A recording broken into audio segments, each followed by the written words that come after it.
1948 থেকে 1971 দেশভাগের যন্ত্রণা আর ধর্মের বিভাজন পেরিয়ে লক্ষ লক্ষ মানুষ পূর্ব পাকিস্তান থেকে প্রাণ বাঁচাতে ভারতে এসেছিল। তাদের বড় একটা অংশ ঠাঁই নিয়েছিল দণ্ডকারণ্যে রুক্ষ পাহাড়ি অঞ্চলে। 1978 সালে প্রাণ বাঁচাতে তাদের মধ্যে অনেক মানুষ চলে আসে পশ্চিমবঙ্গে। ক্ষমতার লোভ এবং মানুষের সেন্টিমেন্ট জয়ের জন্য এই মানুষগুলোর পাশে থাকার প্রতিশ্রুতি দেন তৎকালীন বামফ্রন্টের নেতারা। বিরোধী মঞ্চে দাঁড়িয়ে জ্যোতি বসু বলেছিলেন, ক্ষমতায় এলে উদ্বাস্তুদের ফিরিয়ে আনা হবে, তাদেরকে দেয়া হবে নতুন বাসস্থান। আর এই প্রতিশ্রুতির ওপর ভরসা করে বাস্তুহীন মানুষগুলো সুন্দরবনের এক পরিত্যক্ত দ্বীপ মরিচঝাপিকে বেছে নেয় তাদের নতুন ঠিকানা হিসেবে। এরপর বামফ্রন্ট ক্ষমতায় আসলো, মুখ্যমন্ত্রী হলেন জ্যোতি বসু। এই উদ্বাস্তু মানুষগুলো যেন একটু আশার আলো দেখতে পেল। তারা ভাবলো, এবারে হয়তো আমরা নাগরিকত্বের তকমা পাবো আমরা নতুন বাসস্থান। কিন্তু ঘটনাটি পুরোপুরি পাল্টে গেল।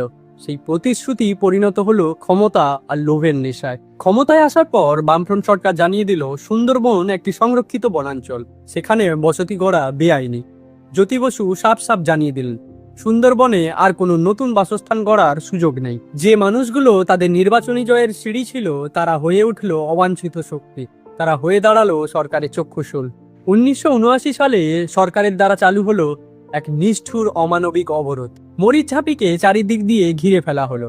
বন্ধ করে দেওয়া হলো বাইরের জগতের সাথে সমস্ত ধরনের যোগাযোগ। ত্রাণ, ওষুধ, জল সব বন্ধ করে দেওয়া হলো। মানুষ মারা যাচ্ছিল অনাহারে আর দূষিত জল পান করে। এরপর মে মাসে শুরু হলো চূড়ান্ত পুলিশি অভিযান।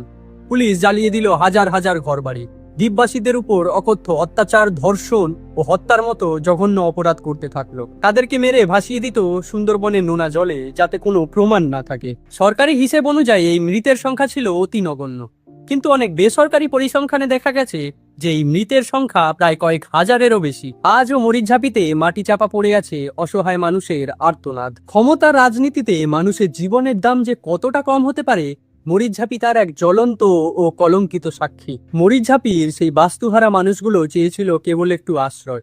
সেও কি ঘোরতর অপরাধ? আজও সুন্দরবনের নোনা জলে এই প্রশ্নগুলো ভেসে বেড়ায়।